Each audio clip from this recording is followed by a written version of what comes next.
apa kabar sahabat Pakla dimanapun Anda berada? Senang sekali saya bisa menyapa sahabat semua hari ini dalam kesempatan Pakla Talk. Saya Arum Ratnawati. Sahabat, pada episode kali ini kita akan berbincang-bincang terkait isu pekerja anak. Pekerja anak kita tahu semua merupakan salah satu masalah tidak hanya di Indonesia, tetapi juga menjadi masalah global. Data dari ILO, data resmi dari ILO pada 2021 terdapat sekitar 160 juta pekerja anak di seluruh dunia, di mana 1,1 juta diantaranya menurut Badan Pusat Statistik Indonesia berada di Indonesia. Dan sekitar 30% dari pekerja anak di Indonesia mereka bekerja di sektor pertanian. Nah, pada hari ini kita ingin tahu ya, pekerja anak sebetulnya sudah diatur, larangan mempekerjakan anak sudah diatur oleh berbagai peraturan di Indonesia dan sudah dimandatkan bagi semua pihak untuk turut berkontribusi terhadap upaya-upaya penanggulangan pekerja anak, baik itu pemerintah itu sendiri, masyarakat sipil, serta juga pihak-pihak lain seperti akademisi, jurnalis, dan juga perusahaan. Nah, hari ini, pada episode hari ini kita ingin mendiskusikan apa sih dan bagaimana sebetulnya peran perusahaan atau sektor swasta dalam hal ini dalam upaya-upaya penanggulangan pekerja anak. Nah, saya akan ditemani oleh Bapak Sumarjono Saragih, beliau dari Gapki, beliau adalah manajer, ya Pak manajer? Ketua bidang. Oke, pengembangan ketua bidang sumber daya manusia di Gapki. Selamat sore Pak Sumarjono. Selamat sore Mbak Rum, terima kasih sudah diundang, beri kesempatan. Ya, apa kabarnya Pak? Kabar baik Mbak, tetap semangat Ya. untuk anak-anak Indonesia. Ya, terima kasih Pak sudah berkenan hadir dalam acara Pakla Talk episode kali ini. Seperti tadi saya sebutkan, kita akan berbincang-bincang Pak soal bagaimana dan apa peran perusahaan dalam penanggulangan pekerja anak. Saya kira Pak Sumarjono ini kan dari Gapki ya Pak.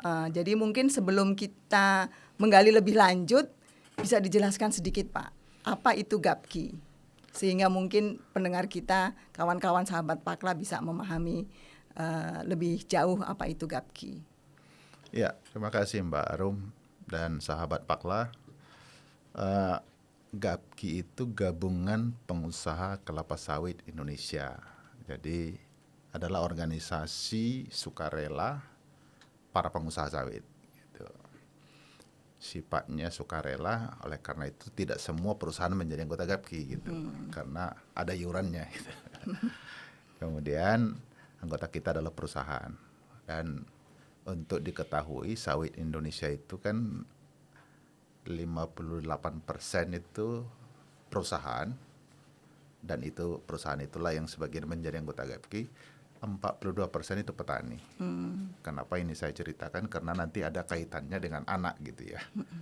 Kalau perusahaan itu Mbak Arum tadi sudah jelas mengatakan hukumnya jelas, aturannya berlapis-lapis gitu ya.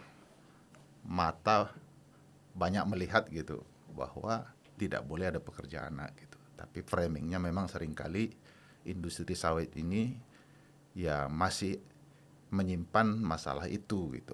Oleh karena itu harus ada upaya untuk apa atau mengapa ada anak-anak di perkebunan sawit. Kan tentu ada banyak bisa kondisinya gitu. Mungkin karena membantu orang tua, edukasi. Tapi kalau dalam konteks Gapki sebagai perusahaan itu sudah jelas normatif tidak boleh. Jadi tadi kan Gapki ini anggotanya pengusaha-pengusaha sawit ya Pak ya. Tapi ini pertanyaan tidak terbatas pada Gapki saja, tetapi kalau kita melihat sektor sawit secara keseluruhan di Indonesia, isu pekerja anak itu masih menjadi masalah nggak Pak? Dan kalau itu merupakan masalah, kalau kita lihat dari hulu ke hilir dari rantai nilai, dia itu ada di mana pekerja anak ini? Ya, ini kita mungkin perlu juga memahami dulu, industri sawit ini kan industri terbuka, di alam terbuka, pekerjaannya relatif berat. Secara kondisi tidak mungkin dikerjakan anak-anak gitu ya. Tapi ketika ada anak-anak di bawah pohon kelapa sawit, tentu perlu ditanya, kenapa ada dia? Apakah dia anak petani yang punya kebun sawit? Apakah dia memang secara sengaja dipekerjakan oleh oknum tertentu? Itu yang seringkali di framing jadi ada isu pekerja anak. Mungkin ada tanpa disadari atau kurang wawasan dari para petani kita membawa anak-anak ke kebun, akhirnya melupakan sekolahnya gitu kan. Itu bukan karena pekerja anak, atau karena libur dibawa ke kebun, karena memang tidak ada penitipan anak dimiliki oleh desa, berbeda dengan perusahaan.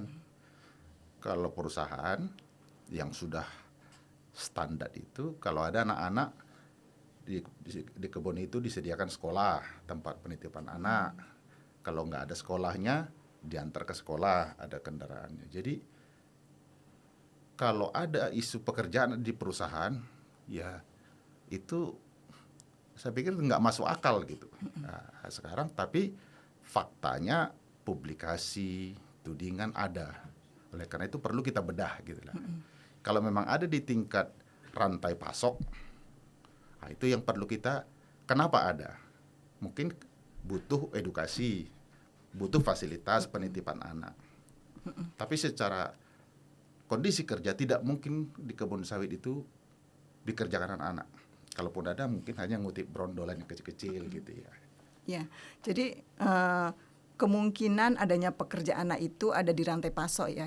Berarti itu di tingkat petani atau bagaimana Pak? Kalau seperti Pertama kita mungkin, sorry Mbak, saya kurang sepakat kalau disebut pekerja anak. Tapi kan ada anak-anak di perkebunan dan tujuannya untuk apa? Yang saya pahami itu untuk edukasi, mendampingi orang tua atau di bawah orang tua karena memang tidak ada yang menjaga gitu. Tidak ada yang secara sengaja menurut saya mencari anak-anak dipekerjakan di kebun, baik oleh perusahaan apalagi dan petani tentunya, karena memang tidak mungkin dikerjakan anak-anak. Nah, ini mungkin perlu clear ya. Iya, tapi mungkin ada risiko juga ya Pak. Jadi dari mungkin awalnya tidak melakukan pekerjaan, tetapi itu merupakan situasi yang ada risikonya di mana kemudian anak-anak bisa masuk ke dalam dunia kerja. Nah, kalau terkait hal ini, apakah ada gitu tanggung jawab dari perusahaan gitu untuk turut melakukan upaya-upaya pencegahan sehingga di operasional perusahaannya itu tidak ada pekerja anak gitu Pak, dari segi pencegahan gitu ya, karena bagaimanapun saya kira kemungkinan adanya risiko itu mungkin ada gitu. Dan dalam hal ini apakah perusahaan punya tanggung jawab juga Pak untuk ikut melakukan pencegahan pekerja anak ini? Ya, ini menarik ini pertanyaan dan supaya juga diketahui ya. GAPKI secara organisasi perusahaan tentu karena sifatnya sukarela tidak bisa mengatur atau memaksa gitu, tapi mempromosikan, mendorong, memotivasi bahwa kebetulan ada isu-isu yang seperti kita diskusikan tadi, perlu industri ini melakukan sesuatu inisiatif. Itu dalam konteks GAPKI. Dalam konteks perusahaan, mereka dituntut namanya kepatuhan terhadap sertifikasi berbagai standar, baik nasional sesuai dengan hukum nasional kita maupun sertifikasi global. Nah, dengan sertifikasi, dengan standar ini perusahaan itu harus memastikan semua proses bisnisnya termasuk rantai pasoknya didorong untuk mematuhi sertifikasi dan standar itu. Jadi kita harapkan inisiatif yang seperti ini dari GAPKI, dari perusahaan mendorong semua pelaku industri sawit itu paham tidak boleh mempekerjakan anak secara sengaja. Dan dalam konteks perusahaan bahkan sudah ada di beberapa perusahaan bahkan untuk melintas saja di tengah kebun pada saat jam kerja itu ada aturannya gitu, supaya jangan sampai terjebak dan salah framing. Kalau memang dia mau melintas ke satu tujuan yang harus melintasi kebun, itu ada SOP-nya, diantar, dijaga, dipastikan sampai di tujuan. Tidak beraktivitas di tengah kebun, misalnya mau mancing atau apa, karena itu bisa nanti di framingnya salah gitu. Nah, jadi dua hal ini kita harapkan semua pelaku pekebun sawit Indonesia itu paham tidak boleh mempekerjakan anak. Dan sebagai sebuah asosiasi pengusaha, Pak, konkretnya apa Pak yang dilakukan oleh GAPKI dalam rangka memastikan bahwa perusahaan-perusahaan atau pengusaha yang bergabung di GAPKI itu mereka kemudian melakukan pencegahan untuk tidak mempekerjakan anak. Konkretnya apa Pak yang sudah dilakukan? Pertama, kita punya namanya ISPO, Indonesia Sustainable Palm Oil, sebuah sertifikasi milik pemerintah yang sifatnya wajib.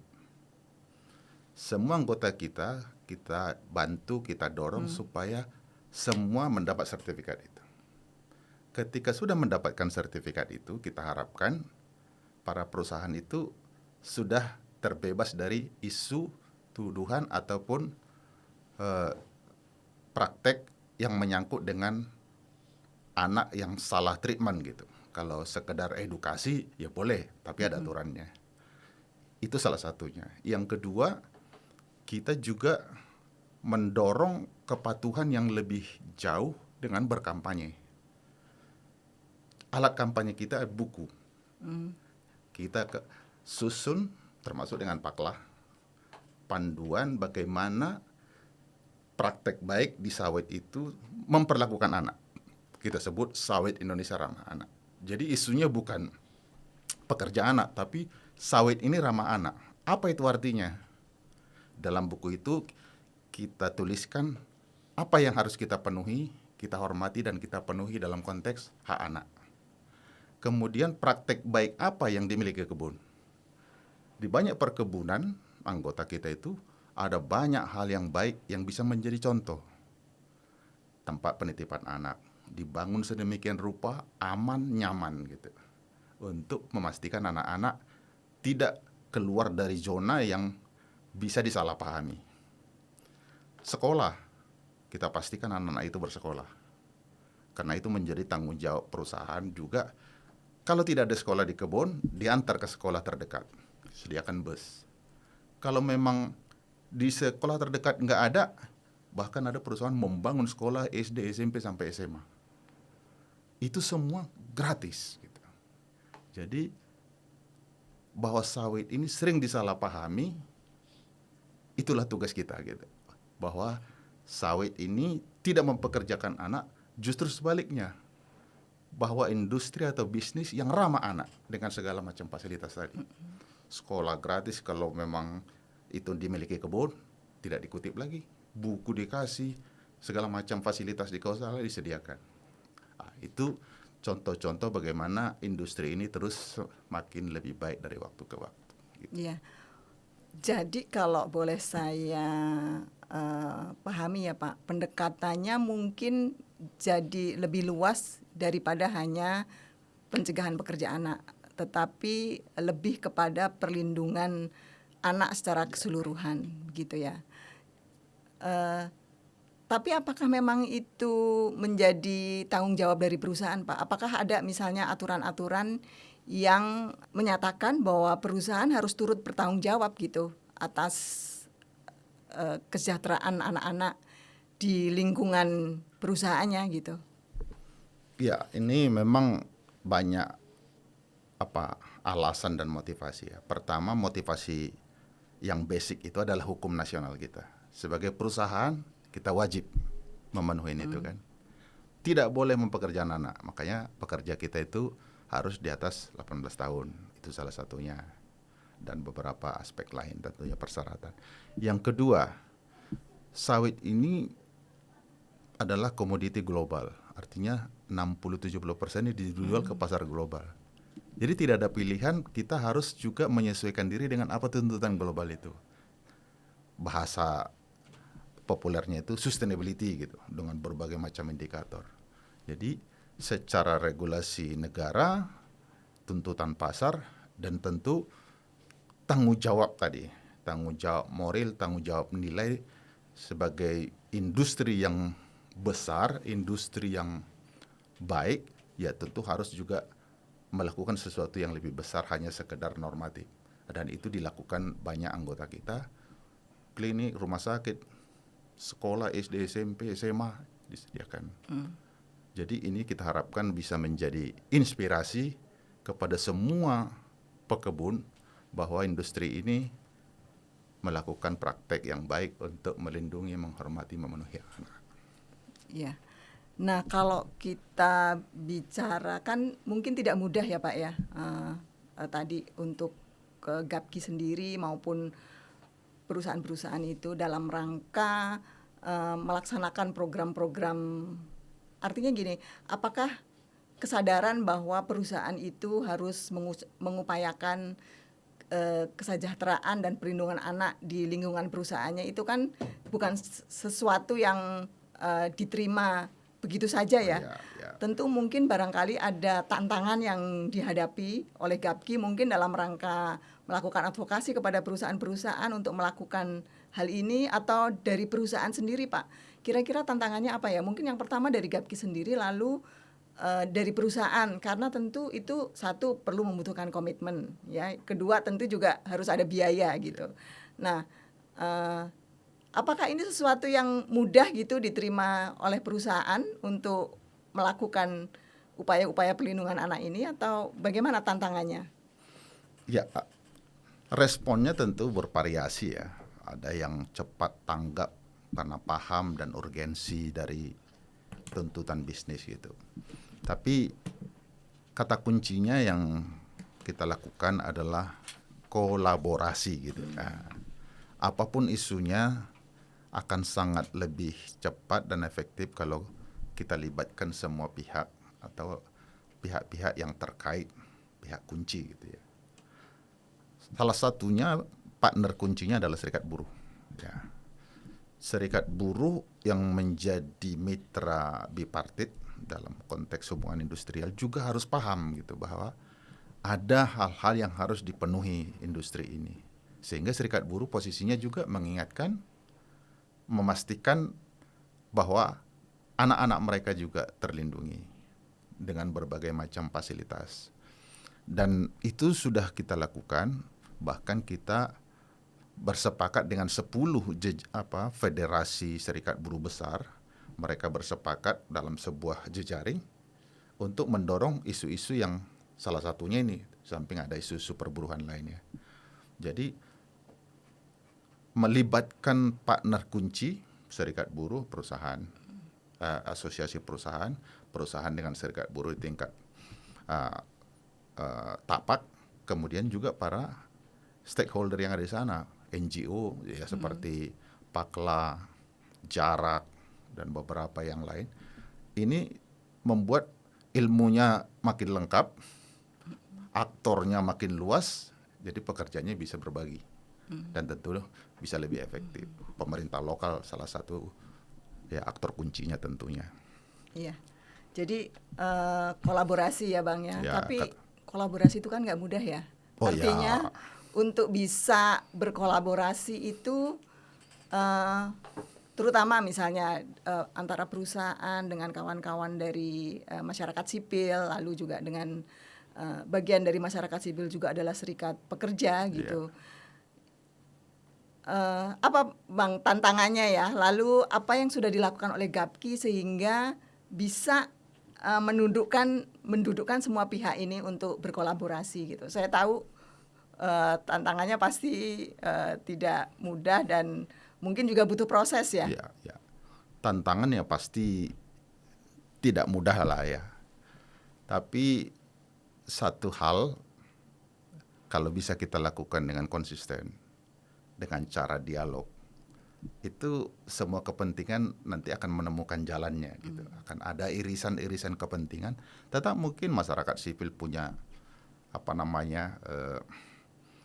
prioritas yang berbeda. serikat buruh prioritas berbeda perusahaan. Tapi ketika itu ditarik ke tengah, mencari titik temu, ya kita bekerja di area yang bertemu itu.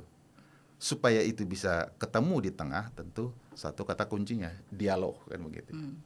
Dialog itu tidak harus formal atau resmi. Yang penting konsisten dengan berbagai pola.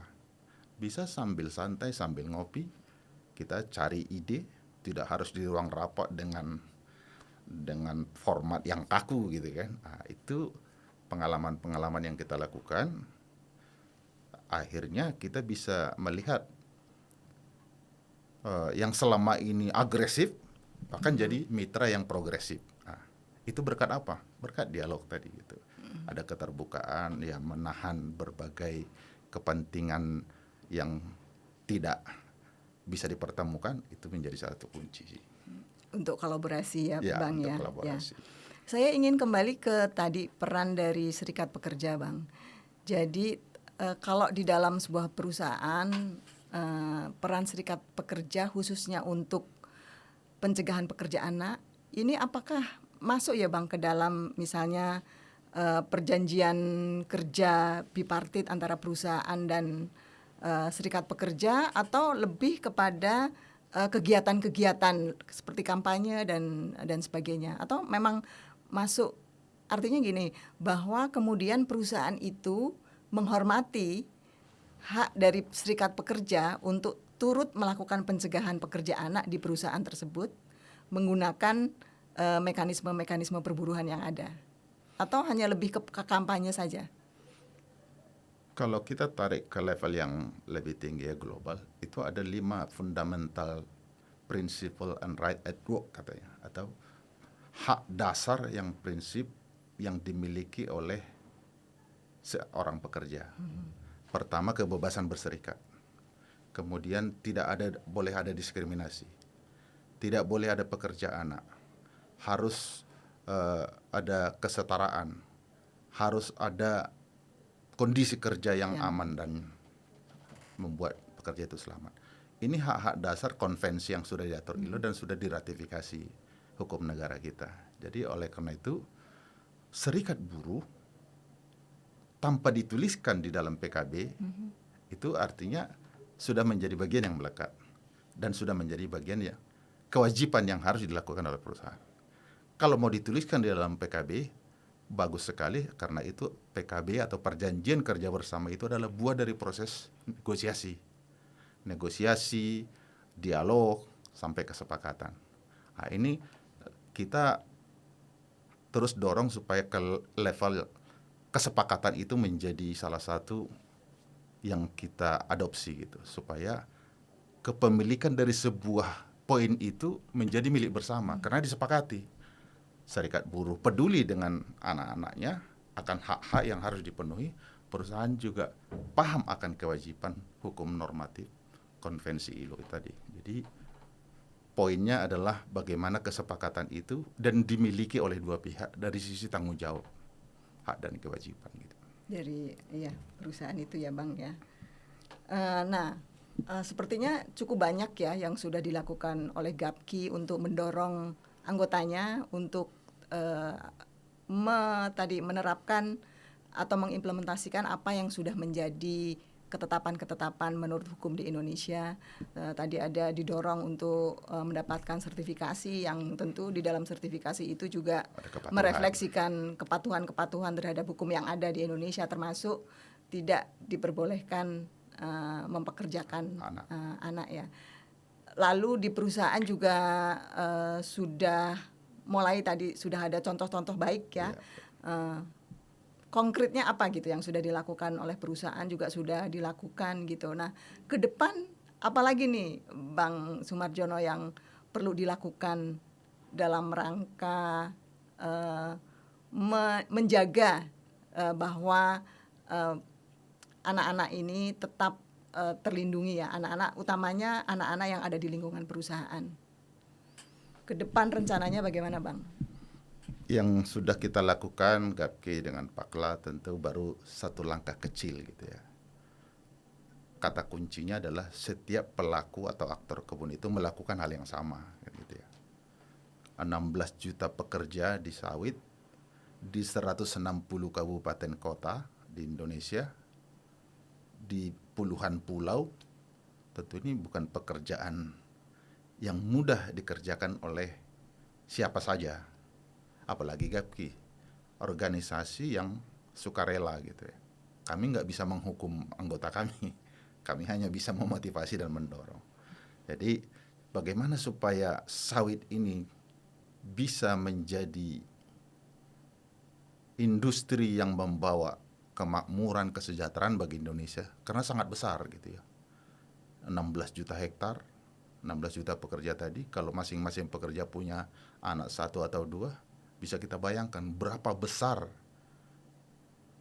orang yang terlibat di industri sawit. Artinya kalau sawit ini naik ke level yang lebih baik, maka Indonesia akan lebih baik secara umum gitu. Oleh karena itu penting kolaborasi yang lebih besar. Pemerintah daerah menjadi kata kunci karena kita sistem pemerintahan otonomi. Pemerintah kabupaten itu menjadi kunci untuk mendorong ini semua. Dan kalau ini bisa dilakukan di ribuan desa dari 160 kabupaten tadi, maka sawit ini saya percaya akan menjadi alat atau instrumen atau sektor yang bisa membawa Indonesia menuju Indonesia Emas itu katanya 2045. Berarti akan ada anak-anak yang dilindungi, dihormati dan dipenuhi haknya. Ada orang tuanya yang bebas dari diskriminasi di tempat kerja, yang tidak ada pekerjaan anak di tempat bisnisnya gitu. Jadi ada banyak praktik baik yang bisa kita contoh, kita terapkan secara industri, bahkan ke industri lain, supaya benar-benar Indonesia Emas 2045 itu bisa diwujudkan. Dan sawit salah satunya sektor yang bisa mewujudkan itu. Kira-kira gitu. Oke, terima kasih Pak Soemarjono atas obrolan kita hari ini.